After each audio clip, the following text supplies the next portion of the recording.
வணக்கம் நண்பர்களே, நான் சுரேஷ். நீங்களே பார்த்துட்டு இருக்கீங்க நான் எங்க இருக்கேன்னு. ஆமா, பழனிக்கு தான் வந்திருக்கோம். லாஸ்ட் சண்டே 26th ஜூலை பழனிக்கு வந்து ஃபேமிலியோட பிளானை போட்டு கிளம்பிட்டோம். இந்த தடவை வந்து ரெண்டல் கார் ஒன்று புக் பண்ணி வந்திருந்தோம். சிபி கிட்டத்தட்ட ஒரு மாசமா சொல்லிகிட்டே இருந்தா நம்ம பழனிக்கு போய் கிட்டத்தட்ட ஒரு 2 இயர்ஸ் பக்கம் ஆகுது அப்படின்னு சொல்லி. ஏன்னா நாங்கள் எப்படியும் இயர்லி ஒன்ஸ் பழனி விசிட் பண்ணிட்டு வந்துடுவோம். பட் இந்த தடவை ரொம்ப டிலே ஆனதுனால அவளும் சொல்லிகிட்டே இருந்தா. அது மட்டும் இல்லாமல் இடையில கொஞ்சம் உடம்பு சரியில்லை அவளுக்கும். அப்போ வேண்டியிருந்தா நான் பழனிக்கு வரேன்னு சொல்லி. அதனால் சரி ஃபேமிலியோடு அப்படியே போகலான்னு சொல்லி கிளம்பிட்டோம். 7 மணிக்கு கிளம்புனோம். பொள்ளாச்சி டச் பண்ணாமல் வேற ஒரு வழியில் வந்தப்போ அங்கே ஒரு ஹோட்டல், ஸ்கந்தா ஹோட்டல்னு சொல்லி ஒரு கடையில் சாப்பிட்டோம். எல்லாத்துக்குமே வந்து நல்ல பசி ஆயிடுச்சு. அப்புறம் நாங்களும் வந்து அந்த ஹோட்டலில் சாப்பிட்டுட்டு போயலாம்னு நிறுத்தினோம். ஆனால் எப்படி இருக்கும்னு தெரில. சாப்பிட்டதுக்கப்புறம் தாங்க தெரிஞ்சுட்டு வேறு லெவலு. சீரியஸாக அப்படியே நம்ம ஆனந்தாஸ்லாம் சாப்பிட்ற மாதிரி ரொம்ப நீட்டாக இருந்துச்சு. இந்த வழி வந்து புது ரூட்டு, அதாவது கோமங்கலம் அப்படின்னு சொல்லுவாங்க. அங்கே வந்துட்டு ஒரு டோல் கூட புதுசாக வந்து போட்டிருக்காங்க. கோமங்கலம் பூலவாடி போய் அதுக்கப்புறம் பழனி ரூட்டு. இது ஒரு பைபாஸு. நல்ல ஒரு சீனிக் வியூ. அப்படியே ரெண்டு பக்கம் வந்து தென்னை மரங்கள் பார்த்துக்கிட்டே வந்து போய்கிட்டே இருக்கலாம் அப்படியே. ஆனால் இந்த பக்கம் பஸ்ஸு வருதா அப்படிங்கிறது வந்து தெரில. இது ஒரு பஸ்ஸை பார்த்த மாதிரி தான் ஞாபகம். நீங்கள் போகும்போது எதுக்கும் விசாரிச்சுட்டே போயிடுங்க. ஆனால் காரில் போனோம்னா வந்து இது ஷார்ட் ரூட்டு. செம ஈஸியாக இருந்துச்சு, டக்குன்னு போயிடுச்சு. கிட்டத்தட்ட ஒரு 107 கிலோமீட்டர் காட்டுது நம்ம கோயம்புத்தூர்லேருந்து பழனி போகிறதுக்கு. அநேகமாக அந்த த்ரூ பஸ்ஸில் போனால் வந்து ஸ்ட்ரைட்டாக போயிடும்னு நினைக்கிறேன் இந்த வழியில், இந்த டோல் வழியில். பட் வந்து நம்ம பொள்ளாச்சி பஸ் ஏறணும்னா சுற்றி தான் போகும். எதுக்கும் நீங்கள் ஒரு தடவை நல்லா விசாரிச்சுட்டே வாங்க. பழனி நாங்கள் லாஸ்ட் டைம் வரும்போது வந்து ஈவினிங் தான் வந்து சேர்ந்தோம். மலையில் ஃபுல்லாக மாட்டி ஐயோ. ஆனால் அந்த ஈவினிங் வியூவை வந்து பார்க்கும்போது வேறு லெவலில் இருந்தது. இந்த தடவை வந்து ஏர்லியராகவே கிளம்பிட்டோம். 7 மணிக்கே கிளம்பிட்டோம். இங்கே பழனி வந்து சேரும்போது கிட்டத்தட்ட ஒரு 9-9:30 வந்து சேர்ந்துட்டோம்னு நினைக்கிறேன். இடையில ஒரு தடவை பழனி வந்தோம், ஆனால் கோயிலுக்கு போகல. நாங்கள் வந்து கொடைக்கானல் போகலான்னு சொல்லி வந்திருந்தோம். அப்போ எங்கே ஒன் டேயில் கொடைக்கானல் போயிட்டு வர்றதுக்கே வந்து சரியாக இருந்தது. ரிட்டர்ன் வரும்போதும் அதே மாதிரி கார் வந்து சீக்கிரமாக விடணும் அப்படிங்கிறதுனால அழுத்தி பிடிச்சி போயாச்சு. ஸோ வந்து அந்த ரசித்து மெதுவாக வர அந்த இது கிடைக்கல. ஆனால் இந்த தடவை ரொம்ப பொறுமையாக தான் வந்தேன். காலையில் வரும்போதே ரொம்ப பொறுமையாக தான் வந்தோம். புது ரூட்டு வேறையா, ஸ்லோவாக வந்து சாப்பிட்டுட்டு மெதுவாக ஓட்டிகிட்டு வந்தோம். அப்புறம் கரெக்டாக வந்து ஒரு 9:30-10 இங்கேயே ரீச் ஆகிட்டோமா. ஸ்லோவாக நடந்து வேறு எங்கேயும் இல்லை, இங்கே மட்டும்தான் வர மாதிரி தான் வந்து அப்படியே வந்தோம். பட் வந்து பழனி வந்ததுக்கப்புறம் இன்னொரு பிளான் சேஞ்ச் பண்ணிட்டோம். ஏன்னா மத்தியானத்துக்குள்ளேயே முடிஞ்சிருச்சு. மேலே போயிட்டு சாமியை பார்த்துட்டே கீழே வந்துட்டோம். அதனால் வந்து இன்னொரு பிளேஸும் வந்து பிளான் பண்ணிட்டோம். அது வந்து இந்த வீடியோவில் போட முடியாது. அது வந்து இன்னொரு வீடியோவில், அடுத்த வீடியோவில் வந்து கண்டிப்பாக போடுறேன். ஏன்னா இந்த வீடியோவே கிட்டத்தட்ட ஒரு 10 மினிட்ஸ் வந்துடும் நினைக்கிறேன். ஸோ நெக்ஸ்ட் வீடியோவில் அது எங்கேங்கிறத சொல்கிறேன். நல்ல கூட்டம், சண்டே வேறையா சொல்லணுமா, சரியான கூட்டம் பாருங்க. அப்படியே நடந்து போகும்போது பக்தர்கள் ஃபுல்லாக வந்து போயிட்டுருக்குறாங்க. நாங்களும் உள்ளே நுழையிறோம். இப்போ தான் இங்கேருந்து அப்படியே ஒரு வியூ தெரியும் பார்க்கணும்.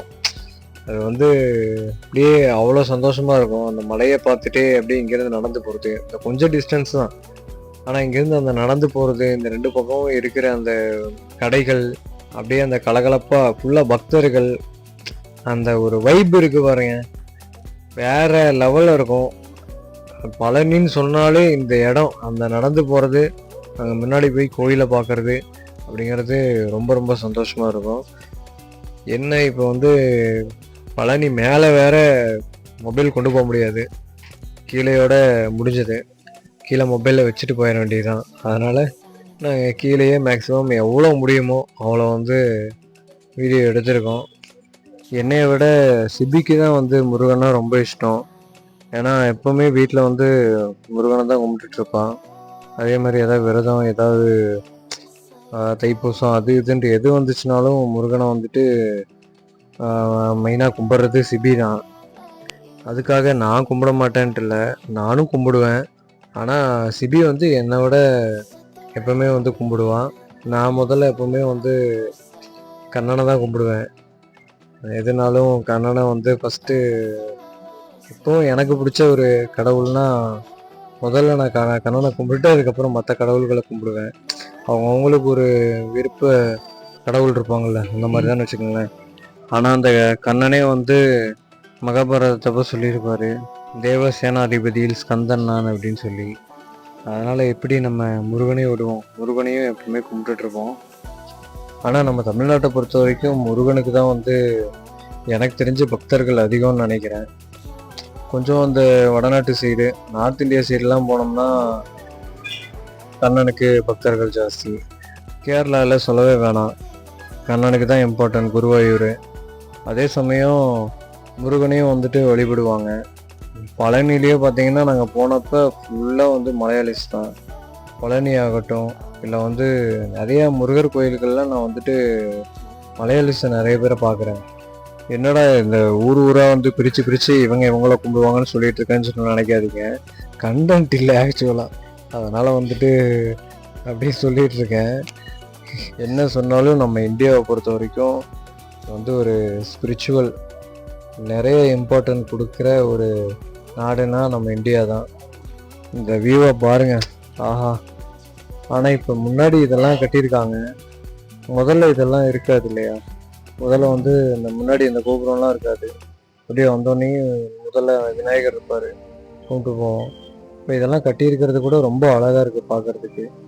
பாருங்கள் பழனி மலையை பாருங்கள்.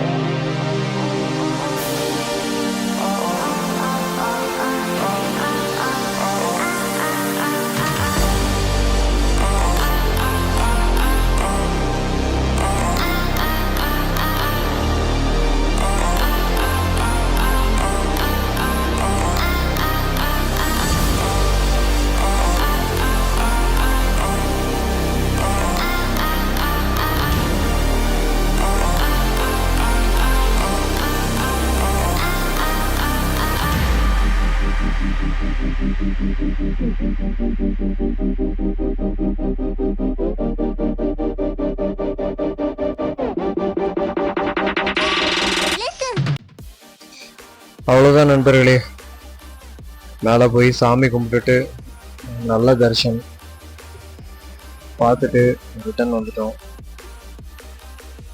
இன்னைக்கு முருகன் வந்து ராஜா வேஸில் இருந்தார். அப்படியே கொஞ்சம் லாங்கில் இருந்து தான் பார்த்தோம், ஆனால் நல்ல ஒரு தரிசனம். அப்படியே ஒரு திருப்தி ஆயிடுச்சுன்னு வச்சுக்கோங்களேன்.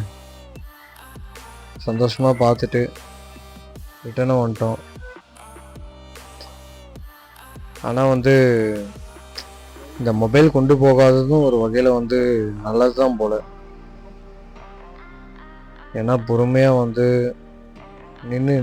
நிறுத்தி நிதானமாக வந்துட்டு இந்த இடங்களை சுற்றி பார்த்துட்டு பொறுமையாக கோயிலை வந்து நிதானமாக பார்க்கலாம் போல இருக்கு. இல்லைன்னா ஃபோனும் கையுமா வந்துட்டு அங்கே 100 ஃபோட்டோ இங்கே 100 ஃபோட்டோ அப்படின்னு சொல்லி மெமரியை ஃபுல் பண்ணிகிட்டு இருப்போம் எடுத்து. ஆனால் அப்படி பண்ணாமல் தெளிவாக பார்க்க முடிஞ்சது. நெக்ஸ்ட்டு ரிட்டர்ன் போனதுமே எல்லாத்துக்கும் சரியான தாகம். ஸோ அதனால் ஒரு இடத்துல போய் நன்னாரி சர்பத் குடிச்சிட்டு, இவங்க எல்லாருமே வழக்கம் போல் அந்த கருப்பு கயிறு சிகப்பு கயிறுலாம் வாங்க ஆரம்பிச்சிட்டாங்க. அதெல்லாம் வாங்கிட்டு கொய்யாப்பழம் வாங்கினோம்.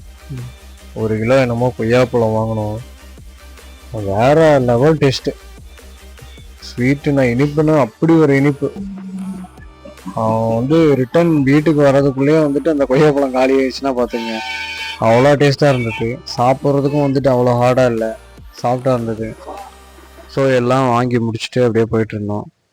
என்ன இந்த தடவை பழனி போகும்போது வந்து இந்த ஸ்டார்டிங்லேயே உள்ளே நுழையும் போது ரொம்ப கஷ்டமாக இருந்துச்சு. ஏன்னா எக்கச்சக்க குழந்தைகள், குட்டி குட்டி பசங்க. அந்த பசங்க வந்து கையை ஏந்திட்டு வந்து காசுன்னு கேட்டுட்டு இருந்தாங்க. ரொம்ப ரொம்ப பாவமாக இருந்துச்சு. எல்லாம் இந்த ஊசி பாசி விற்கிறாங்க இல்லையா, அவங்களோட குழந்தைங்க. அப்புறம் என்னடான்னா அந்த வயசான பாட்டிங்க, அந்த பாட்டிங்களுக்கெல்லாம் கண்டிப்பாக ஒரு 95-100 வயசு இருக்கும். அவ்வளோ வயசான பாட்டிங்க இந்த வயசான காலத்துலேயும் வந்துட்டு உழைக்கிறாங்க, ஹார்டு ஒர்க் பண்ணுறாங்க. அந்த வெயிலெலாம் வந்து நம்ம கொஞ்ச நேரம் நின்னாலே வந்துட்டு மயங்கி விழுந்துரும் போல இருக்கு. ஆனால் அந்த வெயிலையும் வந்து அவ்வளோ வயசான பாட்டி தாத்தாங்கெல்லாம் வந்து உழைக்கிறாங்க. நாங்கள் எவ்வளோ தான் வாங்க முடியும், எங்களால் முடிஞ்ச அளவுக்கு வாங்கினோம். ஆனால் நம்மளும் வந்துட்டு ஓரளவுக்கு தானே வாங்க முடியும், நம்மகிட்டையும் காசு இருக்கிற அளவுக்கு தானே வாங்க முடியும். இந்த குழந்தைங்களுக்கு எதுவும் எங்களால் முடிஞ்சதை பண்ணோம், அதுக்கு மேலே ஆண்டவன் தான் துணை அப்படின்னு சொல்லிட்டு இறுதியாக உங்களுடைய பயணத்தையும் நிறைவு செஞ்சிட்டோம். இந்த வீடியோ பிடிச்சிருந்துச்சுன்னா ஒரு லைக்கை போட்டு சப்ஸ்கிரைப் பண்ணி சப்போர்ட் பண்ணுங்கள். நன்றி, வணக்கம்.